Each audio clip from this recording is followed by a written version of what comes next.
So this happens over and over. I spend hours on making a diorama and then realize that I don't have the perfect miniature to go in it. There are lots of options out there, but it can be hard to find exactly what you need, and sometimes you can't find all the parts that you need for your figure. I've customized Dollar Tree toys, and I've made my own action figures, but sometimes you need something that's the perfect scale. Today I'm going to show you how to design and customize your own miniature by putting the two most popular tools to the test.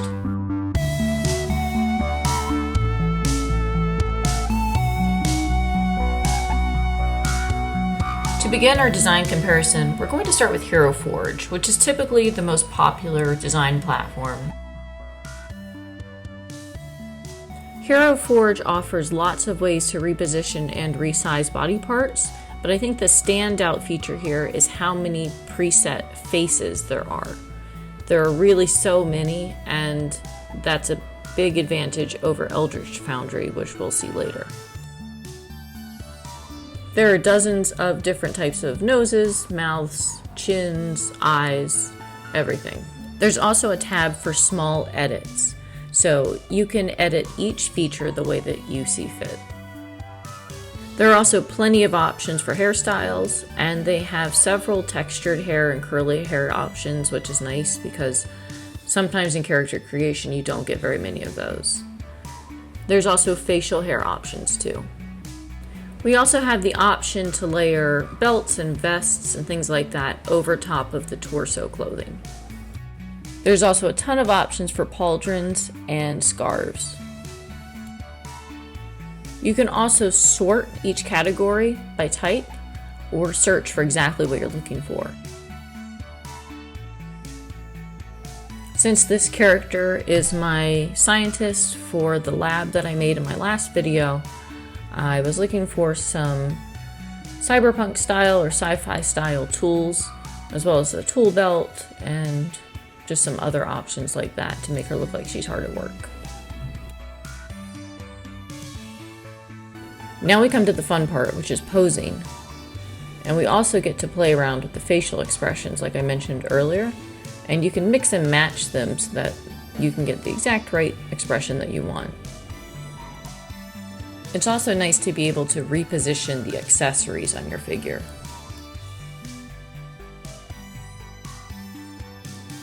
It's also simple to reposition each arm and hand.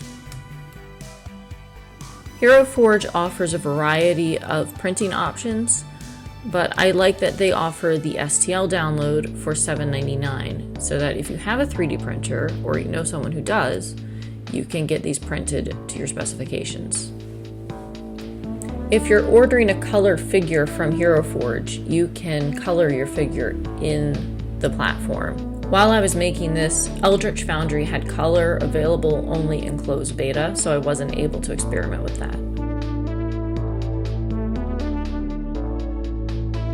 Switching to Eldritch Foundry, their faces are quite limited, and there are 3 basic ethnic looks that you can choose from, but that's about it as far as facial features. The body positioning and resizing is all about the same or comparable. The hair options are pretty good in Eldritch Foundry. I think the main difference between these two platforms, and this is what you'll see people mention over and over, is really that Hero Forge has a very cartoony sort of look, and Eldritch Foundry looks a little more realistic. So for me, personally, I prefer a less stylized miniature because it fits in with whatever scene I'm creating, and I just kind of like the look of it better. However, it is worth noting that there are fewer sliders and options for facial expressions in Eldritch Foundry.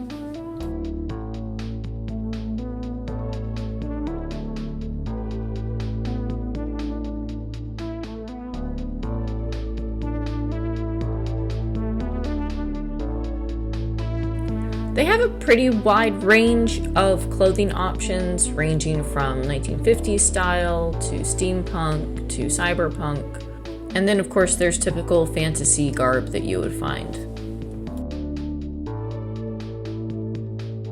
I'm trying to create a similar character to the same one that I did in Hero Forge. It's a grungy mid-century sci-fi sort of look, so a little bit like Fallout. So I was looking for things that would go along with that vibe. I will say I really love the accessories here. There are lots of different weapon options, but also things like musical instruments and even items like briefcases. So if you want your wizard on your next D&D campaign to carry around a briefcase, have at it.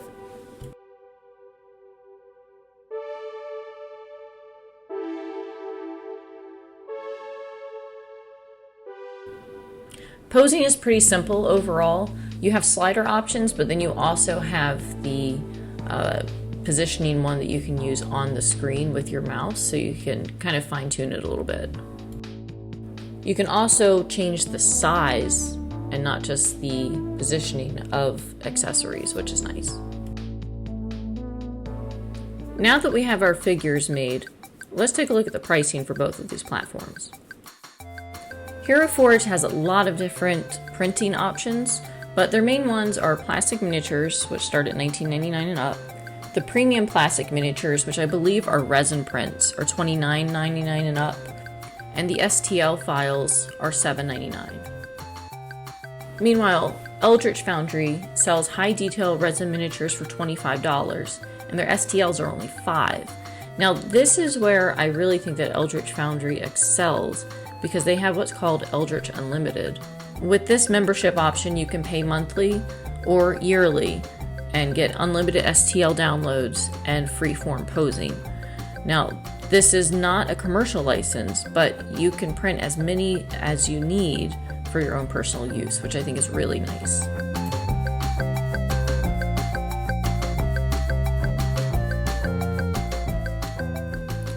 Now, the downside of Eldritch Foundry is definitely the lack of the same accessories, so I couldn't find a toolkit like I did on Hero Forge, so I went into Tinkercad and made my own.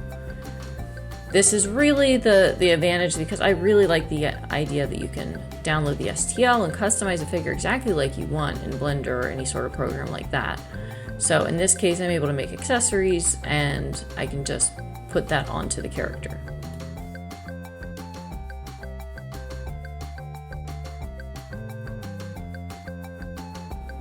I exported my Tinkercad file as an OBJ and then dropped that and my miniature into Blender and repositioned everything.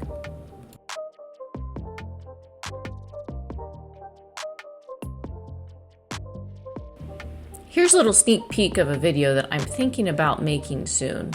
Let me know if you're interested. But I've been experimenting with taking free 3D models that were created for games like The Sims and things like that, and for personal use only, putting them onto miniatures in Blender and then printing them. So let me know what you think, if you think that would be kind of an interesting idea for a video, and if you would like to see that. I rescaled my miniature to a 1/35 scale or thereabouts to fit with my diorama, and I sent it off to Bardic Brewery, who gave me a wonderful resin print, since I don't have a resin printer myself. I will link them down below, and I've ordered several miniatures from them and have always been happy with the quality. Since my airbrush and I don't get along, I've switched over to using Krylon primer, and I gave it a little bit of a zenithal highlight and then went in with my paints. I just reorganized my workshop and switched to a new camera setup, so I don't have as much footage of this as I would like to share, but this is how the painting job turned out. And from there, we moved on to the finished product.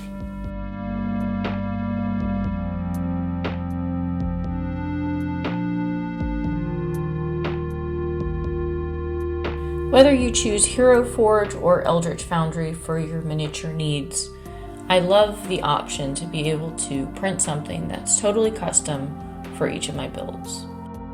Have you used either of these tools before? Let me know in the comments down below. If you enjoyed this video or found it helpful, make sure that you give it a like, and I will see you in the next video back in the workshop.